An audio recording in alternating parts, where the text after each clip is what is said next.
Gather here, my children, and draw nearer to the fire, and listen well, for tonight I shall tell you the story of a river that had ears and the spirit that never forgets.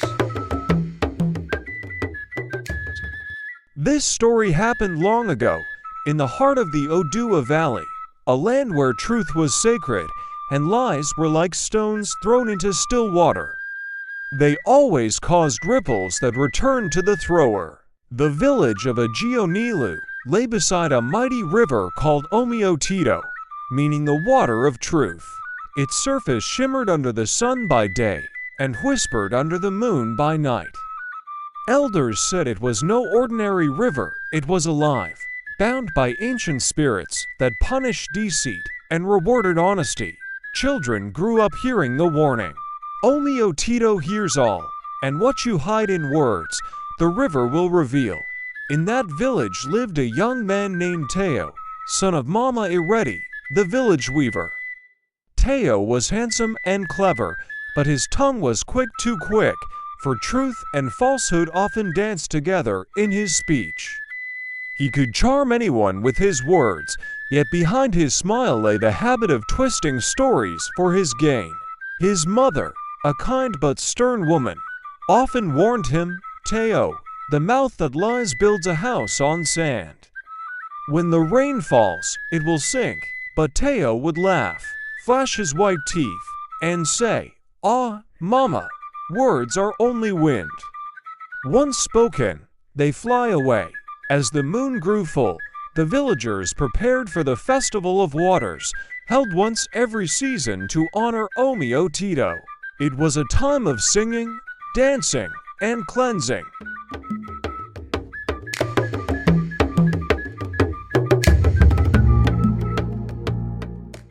The people brought calabashes of honey, yam, and palm wine to the riverbank, asking for blessings of fertility and peace. Elders chanted ancient verses, their voices deep and rhythmic. Omiotito, river of truth, flow pure, flow strong, wash away lies, and keep hearts clean as your waves. That year, the village was more alive than ever. Drums echoed through the valley. Children laughed as they chased one another, and maidens adorned themselves with cowries and beads that shimmered under the afternoon sun. Among the maidens was Ebeni, the daughter of Chief Lajide, graceful as the egret, with eyes like the deep water. Many young men admired her, but she was drawn to truth and humility. Teo, however, desired her more than all. He saw her at the river, kneeling as she offered a calabash of honey to the water. His heart thumped like a talking drum, but Ebeni did not look his way. Instead, she smiled politely and turned back toward her friends. That night, Teo's pride burned within him. He could not bear that she saw him as just another boastful youth. And so, a seed of falsehood took root in his heart.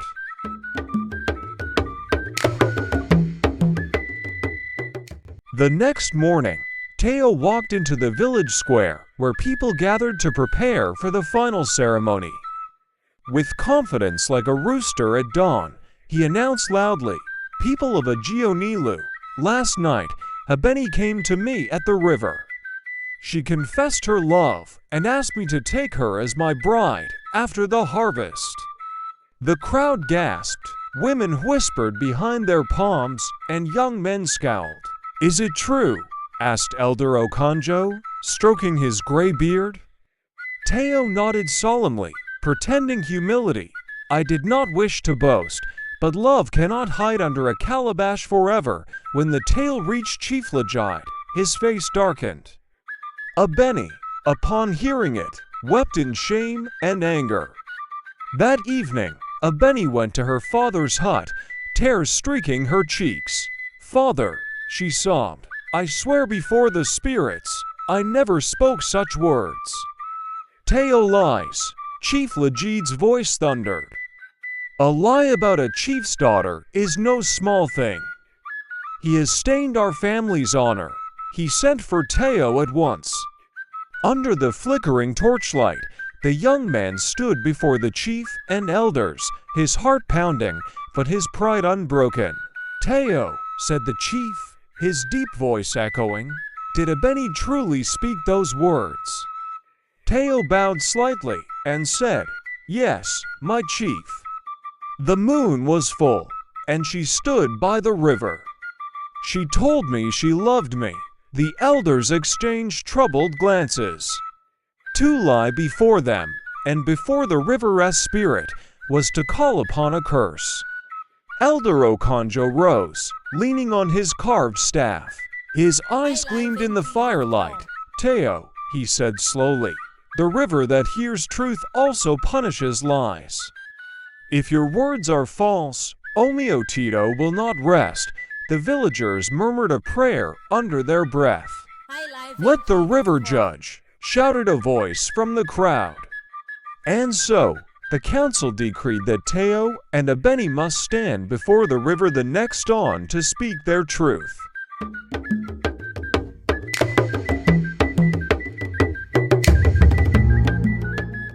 That night, the moon rose like a pale witness in the sky. Teo lay awake, staring at the ceiling of his hut. The croak of frogs and the hiss of the river filled the night. For a moment, guilt crept into his chest, but pride pushed it away. "It's only a story," he whispered to himself. "No river punishes lies."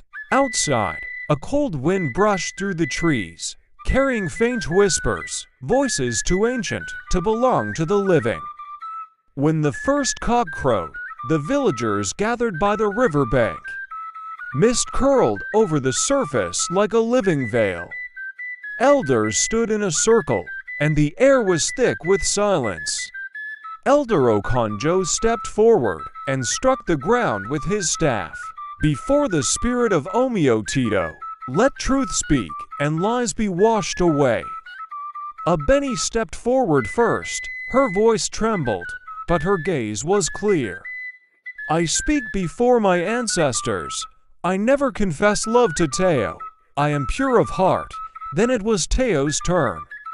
Sweat beaded his forehead. The river shimmered faintly as he spoke.